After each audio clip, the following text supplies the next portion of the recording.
आज राज्य में पेट्रोल और डीजेल मूल्य बड़ परिवर्तन आसी। पेट्रोल और डीजेल आम दैनंदिन जीवन में बहुत कम आसी थाए।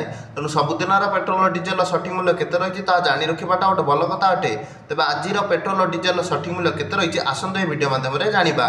आज आम भारतर राजधानी नुआदिल्ली में पेट्रोल दर प्रति लिटर पिछा 94 टंका 77 पैसा रही बेले डीजेल दर आज नुआदिल्ली में प्रति लिटर पिछा 87 टंका 67 पैसा रही। सेहीपरि आज ओडिशार राजधानी भुवनेश्वर में पेट्रोल दर प्रति लिटर पिछा 100 टंका 55 पैसा रही बेले डीजेल दाम प्रति लिटर पिछा 93 टंका 11 पैसा रही। सेहीपरि भाव आज मुंबई में पेट्रोल दर प्रति लिटर पिछा आज 103 टंका 50 पैसा रही बेले डीजेल दर आज मुंबई में 90 टंका 3 पैसा रही।